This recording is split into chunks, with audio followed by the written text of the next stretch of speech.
Hello everybody, welcome to the Centbee Show. I'm your host Lorien and Gamaroff, and my co-host today is KG and Ntshingila. How are you doing, KG? Good on you, Mr. G. Very good, very good.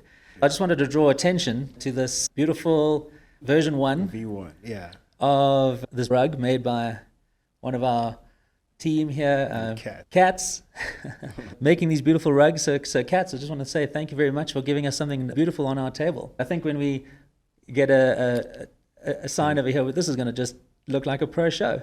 It is. Like, that's all we need right now, just a touch of that. But yeah, this rack is a good start, man. This is too awesome. Thanks, Katz. Yeah. Yeah, guys, welcome to our 5th drop, another honey pack show.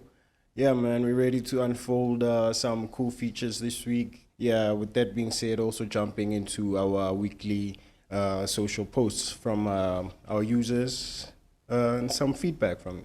So yeah, I'm ready for the show, Mr. G. Ready Awesome. to kick off. Yeah, let's do this. Cool, yeah. So this week, the main focus is actually payment requests.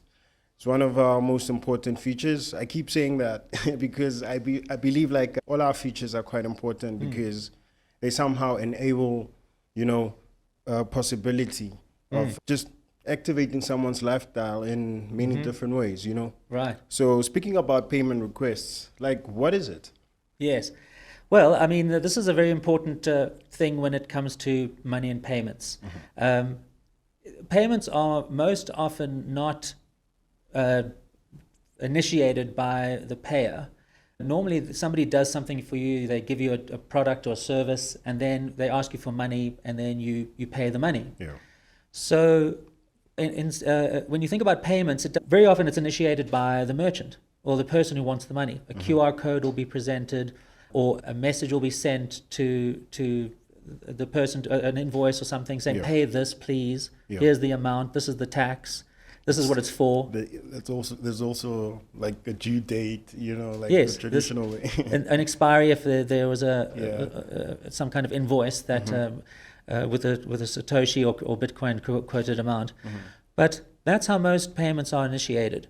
And so when you want to get paid by somebody or somebody owes you money, we spoke last week about chat pay and how you can message them and say, hey, can you send me some money? Okay, thanks very much. And then they can send you in chat pay. Yeah. But sometimes you don't want to have that conversation. You just want to have the ability to say, I need to send a request for money from this is the memo, this is what it's for, this is the information about it. Send it to somebody and they can just receive it and they can just tap go and make that payment. Yeah. So payment requests are very important when it comes to wallets and money and that sort of thing. And so for Centbee to be a real fully fledged payment app, which is what we want it to be, you need to have that ability to just send somebody a quick message, maybe it's an invoice or something like that, and they can look at it, read the details, and acknowledge and pay. Yeah. So that was something that we wanted to build into Centbee. And also, interestingly, it's not just a Centbee innovation or a desire that that this is what I want, what I think we want for this app. Yeah. But when you look at financial system service providers, or for example banks and all these kinds of institutions that operate the financial system. There are goals that they are trying to achieve. And one of the aspects of it, you should have these apps that have the ability to make payment requests to do this sort of thing. So this is what the industry is driving towards. And so Centbee is preempting that thing. And of course, other bank apps and more mainstream payment apps do these sorts of things. And so now Centbee has the same ability to do that. Oh, that's cool, man. Yeah. I already see like a use case like in people's lives, but I would like you to sort of like tap into who specifically it is for. So, anybody who wants to use digital cash and wants to use it, if you're a business or you're a private individual, that would be, useful to you. All right, cool. That's awesome. Thanks for that, Mr. G. Yo, guys, don't forget to download the Centbee app, check it out on the stores, and also remember to comment, subscribe, show some love. Yeah, so Mr. G, what I would like to unfold is how it works, because Centbee is pretty easy to use. like we always emphasize, like our UI, we listen to our users' feedback and build like based on that, just to simplify, the experience. So, what I would like to understand is how does it work? So the current version, it's quite simple. All you do is you go to your receive screen. Oh, yeah. And then you'll see there's an input box where you can insert an amount of currency. Either you can specify a Bitcoin SV amount, or you can specify a local currency amount. And then you can hit the request button and it will open up your contacts, and you can choose one of your Centbee contacts, and then they will get a notification on the other side. Okay. And in that notification, it will have the details of the payment request. So you will have your name, who it's from, your handle, how much it is, and also an optional memo, so a little note saying this is for this thing, or an invoice number or something like that.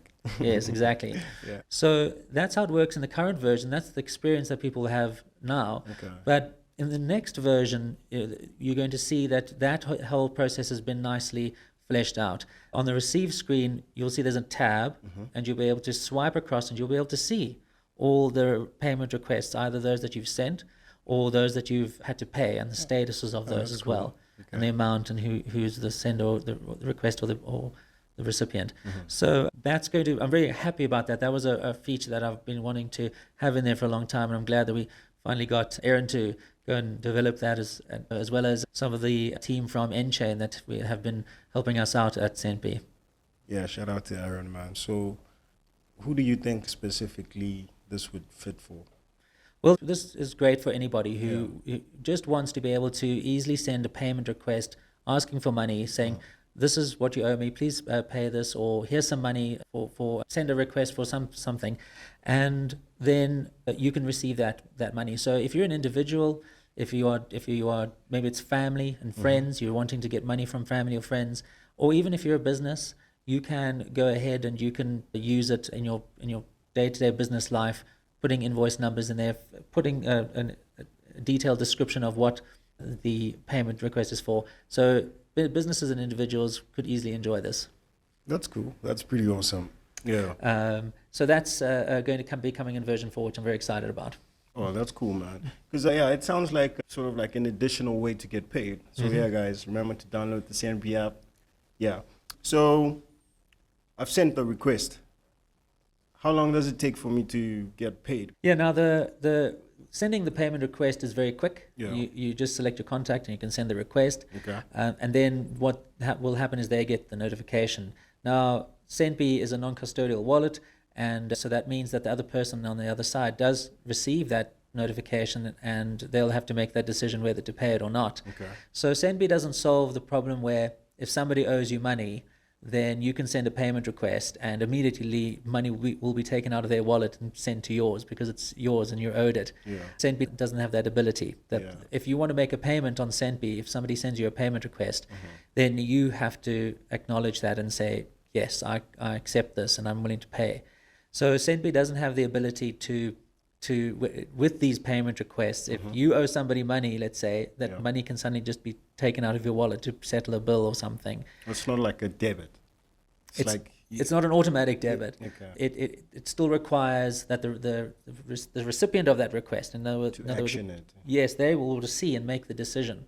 But they will see all the right information. They'll see the sender's name, handle, and avatar, and information about the payment.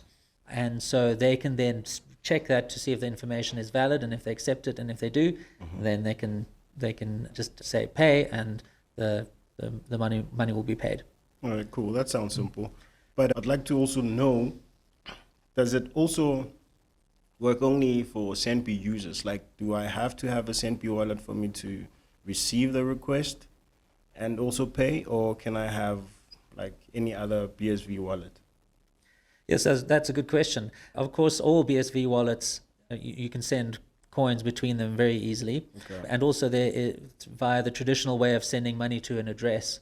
But also BSV has something called Paymail, which is the reason why when you sign up with Centbee, you create a name@centbee.com address. Yeah. Now, that's not an email address. That's what we call your Paymail address. Yeah. And then what you can do is with Paymail, you can make this payment from your wallet to a different wallet entirely, like from Centbee to Hand Cash or Rock Wallet. And so that's how a very nice interchangeable system that happens on BSV and blockchain, which is the PayMail system, which is a standard. And so that works very nicely. But the payment request method specifically only works for Centbee users, because the way it works is that it will send you a nice notification with everything formatted and laid out, and then a simple way to make that payment. Yeah, cool. No, man, that's pretty clear. It sounds like a cool feature for our users to explore. So what people would generally want to know, maybe I'm a small store owner and I'm getting paid through Centbee. Is that legal? So when it comes to blockchain and cryptocurrency, a lot of blockchains out there are explicitly trying to become blockchains that are anonymous or that cannot be controlled and all that sort of thing. So a lot of people who are not familiar with blockchain are reluctant to, even if Centbee works great and it's a wonderful wallet, to want to try something like this. Yeah. You know, we're not trying to target Centbee at users who are crypto users. You'll notice there's no charts or anything like that inside Centbee. Yeah. And so we want to attract mainstream audiences. You know, in our advertising, it's not about crypto millions and all that sort of thing. It's just about that lifestyle that you said, activate your lifestyle. Yeah. So we want to attract those users who haven't had blockchain before and cryptocurrency. So then, of course, the question is that when they look at an app like Centbee, like, well, if I use it, is it going to also be another cryptocurrency app that is flouting rules and regulations, and could it be used for scamming and so on? Yeah. But so what one of our jobs to do here on the show especially is to every now and again just describe what the original intention of Bitcoin was, and the intention of the creator to create a system that didn't try and break laws, it didn't try and break the rules around money transactions and payments and that sort of thing, that it fit very well within the rules and regulations. So that's why we have always stayed very focused and true to the original Bitcoin protocol, which is the BSV, the Bitcoin SV, Satoshi Vision version of the protocol. That's all we know. Yes, because the way that was designed was that it had all the features and the right sort of characteristics of a payment system that fit very well within the local rules and regulations and global rules and regulations about money and payments and transactions. Okay.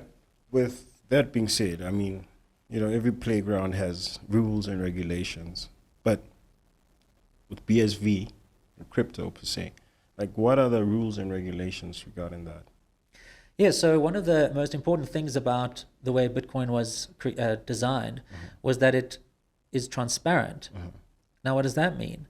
Well, anybody has the ability to have a copy of the data that is created by all the transactions and all the mining operations and those blocks that get created, hence the blockchain aspect of it, blocks of transactions. So that's like me as a user receiving full access to a bank and its transactions. Well, anybody who would want to have a server and run a Bitcoin node and download the blockchain and then be able to view all the data in that on that blockchain. And that represents millions, hundreds of millions, trillions eventually. Jeez. The biggest number you can think of, who knows, one day being on the blockchain. But anybody would have the ability to download that. And that's why we call it a transparent ledger, because the data is anyone can download it and read it. But it's not like looking at the bank transaction records, because when you look at the information on the blockchain, you see transactions and you see numbers and know that money is moving from this account or address or to this one. But you don't know who those belong to necessarily.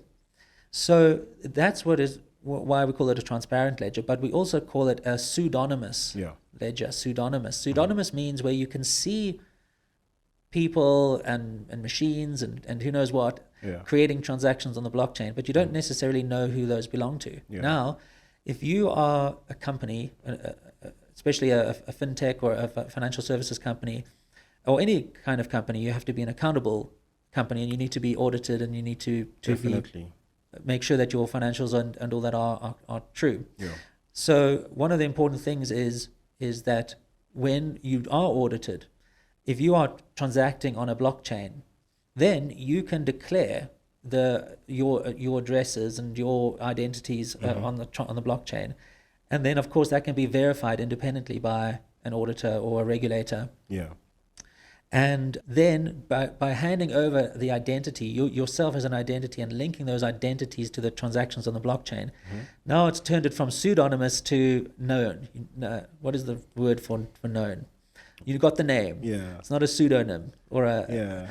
So now that means that one of the important things around payments and the legality of payments is, can you see and trace payments? If I pay money to you and it goes down the chain, then it's important to be able to identify that and view them and all the parties involved to be able to say that this is my transaction, and then they can be sure that whenever the audit happens, it's true.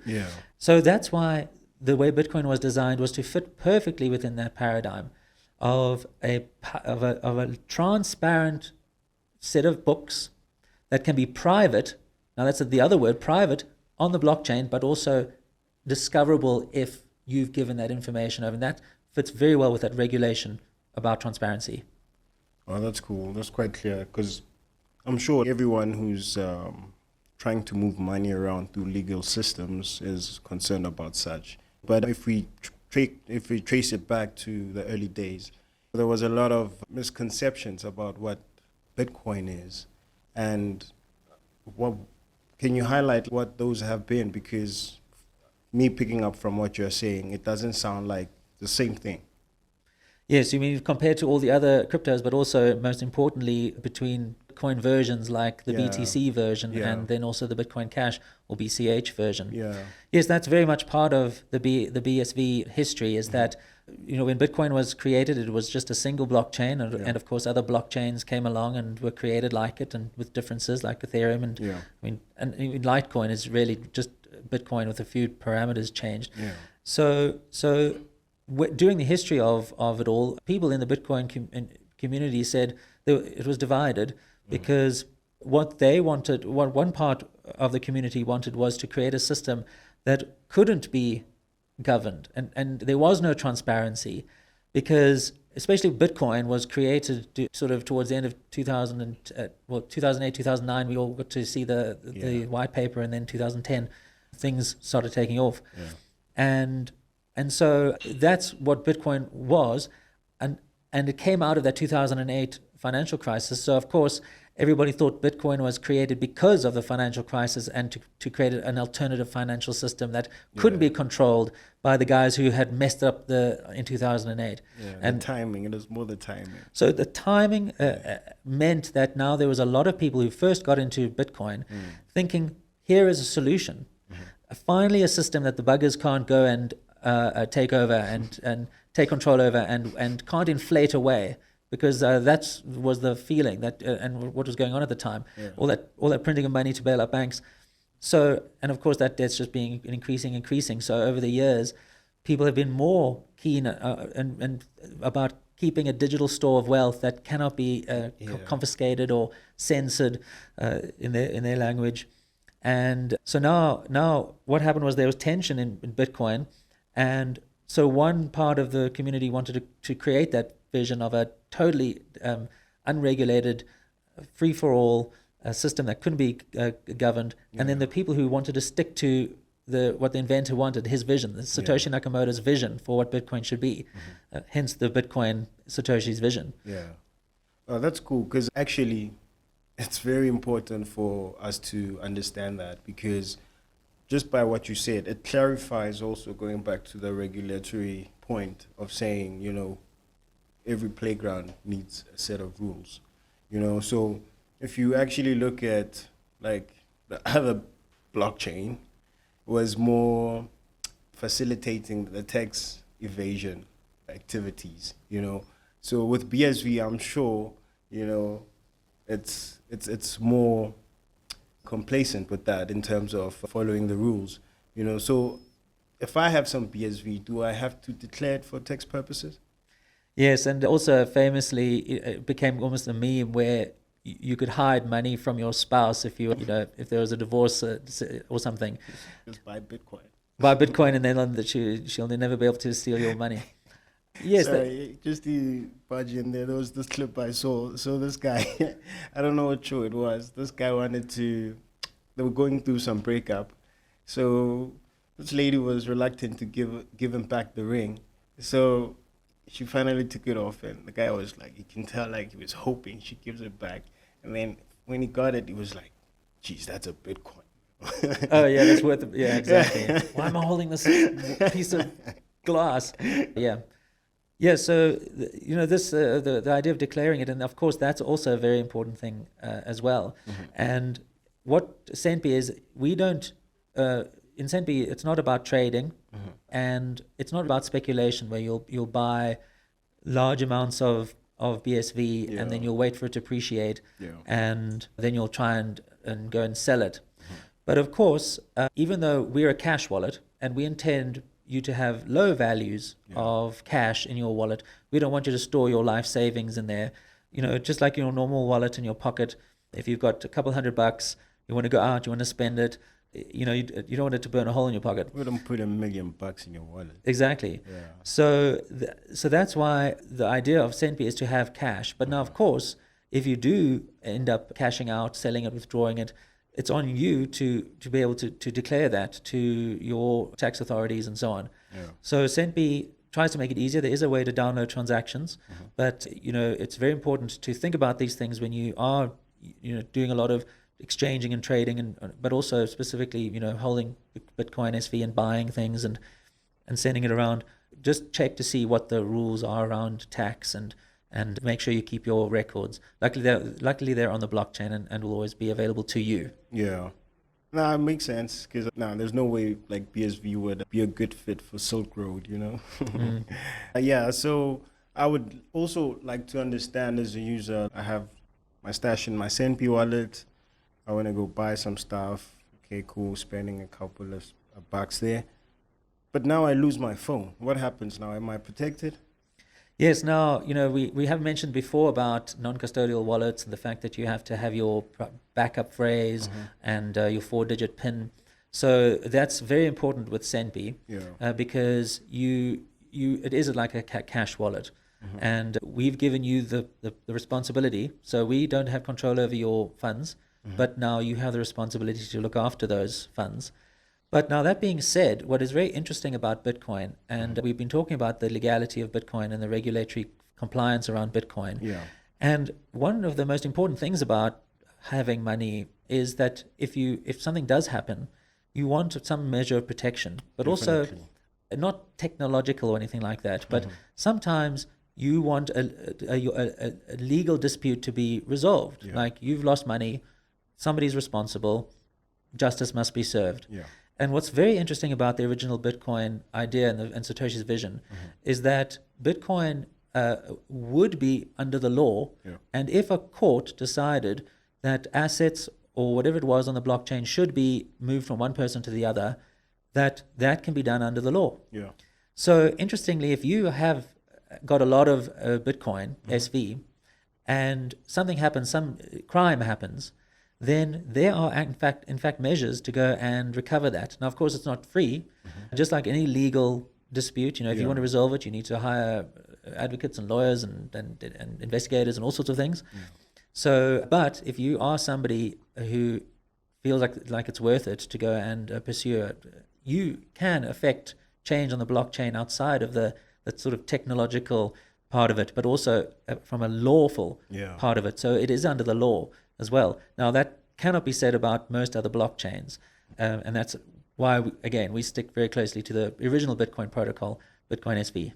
Cool, thanks, Mr. G. I mean, yeah, like I keep saying, man, it gets clearer and clearer by the week. Every time we touch base on BSV blockchain. I'm sure also our users gain more confidence in using our product, knowing that, we follow the rules. Yes, and that is what Satoshi Nakamoto in fact wanted. Yeah, cool. Yeah, guys, we're going to be jumping into our user questions and feedback.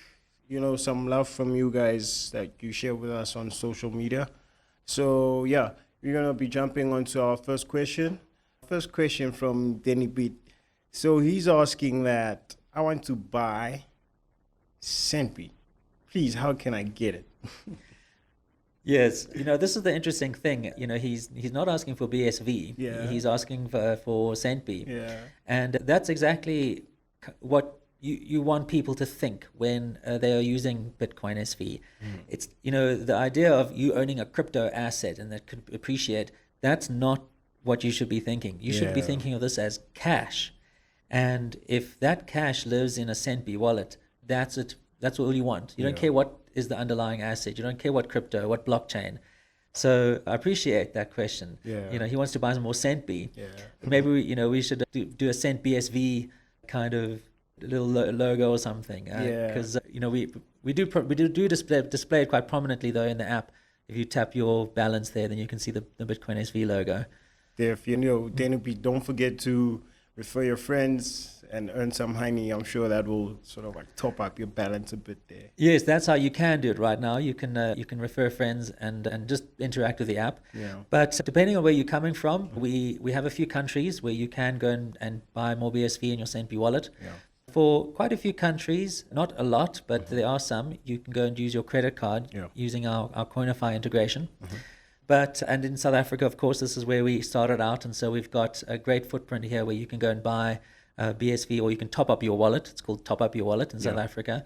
You can use local service providers, Easy Pay at the stores. You can go and hand cash over the counter or use your card to pay a Centbee voucher that you can create on your phone. Or you can do the bank integration, which connects to your Ozo, through Ozo, which is another third party, connects to your bank account, and you can do an instant EFT. But I'm very pleased to say that we're going to now have some new countries that will make it easier for you to top up your wallet. And at the end of this month, I'll be in Nigeria, which is what I'm very excited about. And we'll be talking about version 4 and the fact that now Nigerians, at that time, the feature Nigerians, Ghanaians, Kenyans, and Ugandans will have a convenient way of being able to top up their wallets with Centbee or BSV. Yeah, no, that's cool. Yo, guys, in Abuja, look out for Mr. G dropping on the 22nd, right? Yeah, at the International Conference Center in Abuja. And I think it starts on the 24th, 25th, and the 26th. Okay. And so I'll be flying in on the 22nd, get there 23rd. Yeah. I'm very excited to go back to Abuja. I think this is my third visit there. I was at the conference last year. Yeah. And then before that, shortly before that, there was a Bayes University summit. And so I met with some of the leaders at the university, and we did some tours around Bayes University. Yeah. I found it very interesting being there. I was welcomed so wonderfully. Yeah. There's a company in Nigeria headed up by two great men, Mohammed Jega and Jeffrey Mweluwesu, and they have a company called Dominium there, and they're trying to do a very interesting thing on the on the BSV blockchain. Yeah, shout out to them. Yeah. Yeah, from Dominium. And they are really spearheading growth of and awareness of the BSV blockchain there. Yeah. And so much so that they've now been able to have prominent places at the Digital Nigeria conference. The conference now has a whole day dedicated to blockchain. And of course, the Director General of NITDA there, Mr. Abdullahi, a very young, very forward-thinking man who also got involved with Bitcoin very early, and so he understands blockchain as well as the best. Yeah. So he has seen how the BSV blockchain can be a useful tool at all levels, government levels, private levels. And he's encouraging entrepreneurship and creating these educational forums for students to be able to come and learn about blockchain. Yeah. So Nigeria is really, I would say, in the whole world, really driving in the right direction into adopting BSV blockchain for all sorts of things. So I'm very excited to go back and see him and the rest of his colleagues and associates, and also at the university. Yeah. So if you want to understand blockchain, if you want to attend a great conference, check out the Digital Nigeria conference. We must definitely put the information in the notes. Put it, Yeah. And if you're there, you can meet me. I'll be there speaking about Centbee and stuff that we speak about on the show. So, and we'll be making this special announcement about the availability of our next version. Awesome. Yeah, thanks for that, Mr. G. It's pretty awesome, like, to see head honchos like yourself in this space, you know, getting together, also trying to educate the younger crowd, you know, because it's pretty important, you know.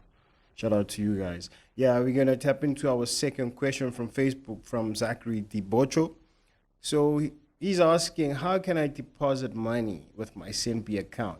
That's dope, because it also goes to, you know, the upcoming version, you know. So, yeah. Yes, so, you know, the one way we just spoke about, which is the top-ups, and we're going to have those in those countries. But now, if you want to deposit money, if you want to take the cash out of your Centbee wallet and you want to then send it to your bank account, then, of course, we've got that capability already in a lot of countries in Africa. We should certainly list those countries. But also around the world, in the UK, in Europe, Brazil. So that's going to be a way that you can send money over to those accounts. And we certainly must do a show covering that process and how it's done. But that will be a way to deposit, to check if your country is supported. And if it is, then you can send money to your bank account, a mobile money account, or a cash collection ATM. Yeah, cool. Oh, man, that's awesome. Thanks for your question, guys. Remember to always drop some love, some questions, some feedback, hashtag us. Also remember to drop your pay mail every time you do that, so that we can drop some honey if you stand out from the crowd, you know. So yeah, we're gonna also just tap into our love that we get from our users, you know, some highlights from that. Like, oh my God, so much love. So much. Yeah, because, you know, like when you go through timelines, usually you see people like just heckling products, you know, or apps, like, oh, this is this, oh, this is that. But with us, I've picked up a very consistent energy from our users of, you know, even giving us that feedback of refining the product. Because even if our services sometimes, you know, are disrupted, you know, there's, you know, sort of like an understanding of, hey guys, what's up, you know. But again, I guess what brings that comfort is the fact that we are there for our users to support. Yes, absolutely. I think that's, you know, one of the things we try and do very well. Yeah. But of course, you know, we've been growing very strongly, and so a lot of support tickets really start piling up, and our support team is relatively small. And so if, you know, maybe a few months ago, you know, we had very personal touch service, instant service, you know, if you sent a message, but you might find that if you do send a support message that it takes a little bit longer, maybe a couple hours. But rest assured, you know, we look at every one of those tickets, and we care deeply about our users' experience. And, you know, especially when there is feedback, we realize, oh my gosh, something doesn't work great. Quickly, let's go and fix it. So we do depend on that, you know, our users telling us, you know, hey, does it work? This doesn't work. Help us to find those bugs so that we can iron them out quickly. Yeah, I mean, Centbee is a product for the people, you know, so your feedback is most welcome, guys. Remember to drop some love, hashtag us, tag us, you know, also share your pay mail just to get some honey.